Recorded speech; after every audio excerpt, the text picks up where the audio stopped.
శాఖ అధికారి హేమలత మేడం గారిని తెలుసుకున్నాము. అదేవిధంగా అసిస్టెంట్ డిస్ట్రిక్ట్ ఆఫీసర్ జగన్ గారిని వేదికపైకి ఆహ్వానిస్తున్నాము. మన మండల ఎడ్యుకేషన్ అధికారి అయినటువంటి రామసుబ్రహ్మణ్యం గారిని వేదికగా ఆహ్వానిస్తున్నాము. అదేవిధంగా పలమనేరు మండల గారిని వేదికపైకి ఆహ్వానిస్తున్నాము. వసతి గృహాల యొక్క ప్రవేశం పైన అడ్మిషన్స్ పైన తగు సూచనల కోసం ఏర్పాటు చేయనటువంటిది. ఇది గతంలో కూడా ఇటువంటి సమావేశాలు బిగినింగ్ లో ఏర్పాటు చేసుకుంటున్నాము. అదేవిధంగా ఈ సమావేశానికి చేసినటువంటి వివిధ హాస్టల్స్ అధికారులకి, ప్రజాప్రతినిధులకి, ఇక్కడ చేసినటువంటి మీడియా సోదరులందరూ కూడా నమస్కారాలు. ఈ యొక్క కార్యక్రమాన్ని ప్రారంభించగా రాజస్థాన్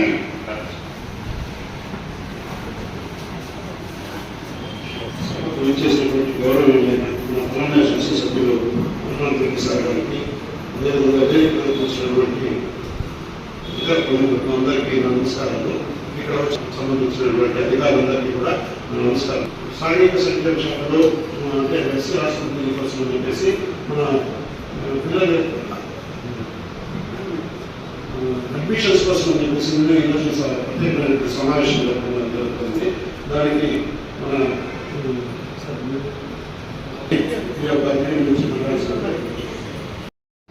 మనం ముసలు పట్టుకుంటే మామూలుగా అయితే ఎక్కడౌన్ పట్టుకోవాలి. చాలా బాగా ఎప్పుడో పట్టాలనుకుంటున్నాము.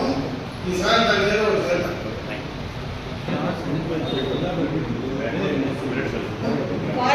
కాలేజ్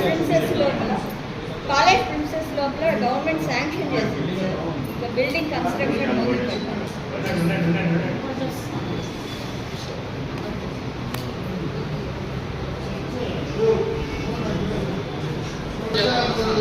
చేస్తే కదా కింద కదా అని చెప్తాను.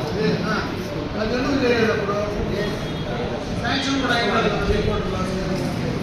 సార్ అది చేశారు సార్. వెనక పక్క శివాలయం గ్యాప్ అయింది సార్. వెనక కూడా కట్టారు సార్, మొత్తం కట్టారు. వెనక ల్యాండ్ డెవలప్ చేశారు శివాలయం దగ్గర. అప్పుడు గోడను ఆ ల్యాండ్ ఒకటి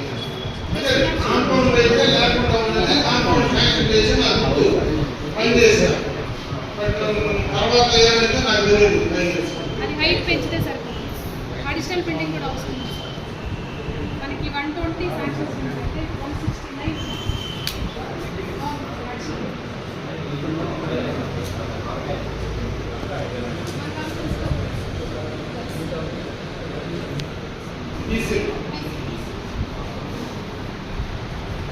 జూనియర్ కాలేజ్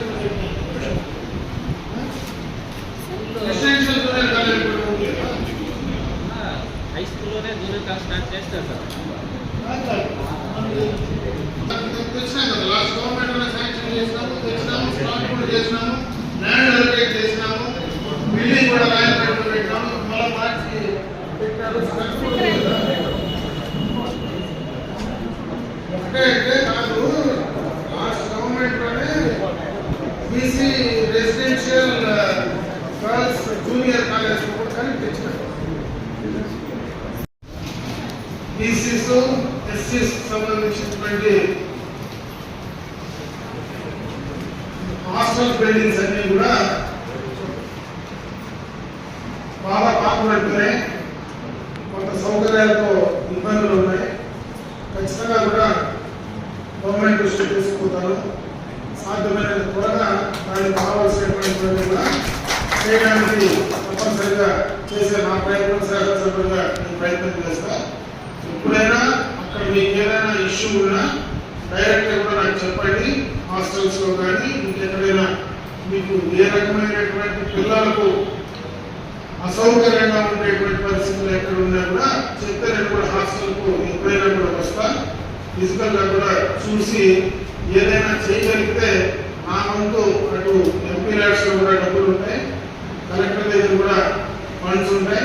ఇమీడియట్ గా తీసుకోవాల్సింది. ఎందుకంటే పూర్తి స్థాయిలో బిల్డింగ్ కంప్లీట్ గా కొత్తగా కట్టాలంటే గవర్నమెంట్ కూడా ఉండే వాటిని బాగు చేసుకోవాలంటే ఏదో రకమైనటువంటి ఫండింగ్ ఇచ్చి ఏదో రకంగా కూడా దాన్ని పూర్తి చేయడానికి మనకు అవకాశాలు ఉన్నాయి. కాబట్టి వాటిని మీరు నా దృష్టికి తీసుకొస్తే వాటిని నేను చేయడానికి ఖచ్చితంగా కూడా ముందు తెలియజేసుకుంటూ మీరు కూడా పిల్లలు ఎందుకంటే బలహీన వర్గాలు కావచ్చు, ఎస్సీ అబ్బాయిలు కావచ్చు, ఎక్కడి నుంచి గ్రామాల నుంచి ఇప్పుడు చదువుకుంటారు, వాళ్ళని కూడా మీరు బాగా చూసుకొని బాగా చదివించి పైకి తీసుకురావాలని చెప్పి నేను మనస్ఫూర్తిగా ఇప్పుడున్నటువంటి warders, social welfare department, BC welfare department కోరుకుంటూ సెలవు తీసుకుంటాం. బైరెడ్పల్లి కూడా voice government BC college girls ఎస్సీలకు సంబంధించి ఇది 9 కదా, SC boys hostel number 1, number 2 SC girls permanent,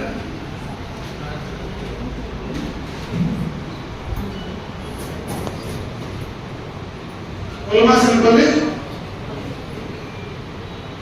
Rayapeta, Alamaneru college boys, girls college ఇదేనా రెండింటినా? Rayalapeta incharge sir, college girls hostel regulars రెండింటికి రాయలపేట పొలమే దూరం దూరమే సార్. దగ్గర పెట్టచ్చు. బయటపడి ఓవరాల్ గా 900 పెట్టింది మొత్తం కాన్స్టిట్యూన్సీ. 537 టోటల్ గా న్యూ అడ్మిషన్స్ తీసుకోవాలా, వేకెన్సీలు ఉన్నాయి. అదే న్యూ అడ్మిషన్స్ తీసుకోవాలి. ఇప్పుడు మీ 365 లో వచ్చినట్టు ఖాళీలు ఉన్నాయి. ఎందుకు ప్రతిసారి డిమాండ్ ఉంటాడు కదా,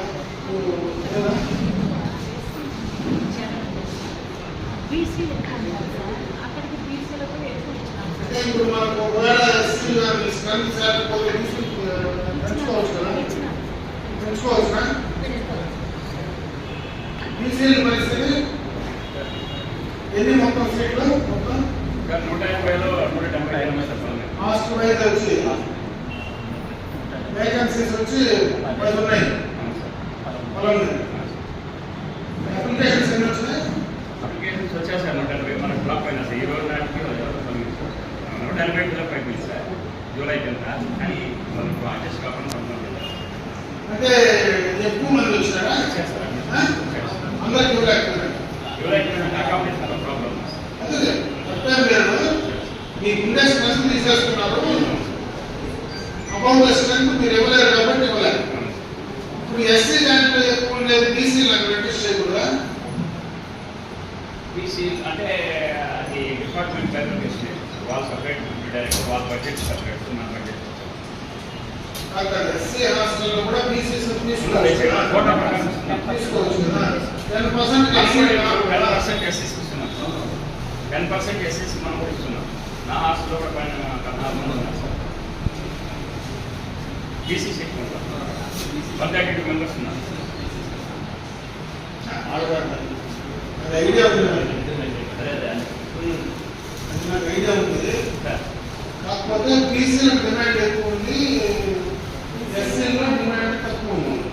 మరి బీసీలో మీరు డిమాండ్ మీట్ కావాలంటే ఇక్కడ చేరడం లేదు, కావాల్సిన స్ట్రెంత్ రావడం లేదు కాబట్టి వాళ్ళదేమైనా 10% ఎక్సీడ్ కావడానికి అవకాశం ఉందా అని అడుగుతుంది. దానికి ఏదైనా చేయండి, తప్పేముంది. వాళ్ళకి ఒకవేళ సీట్ లేదంటే రిజర్వేషన్ క్లాస్ చేస్తే తప్పేం లేదు కదా.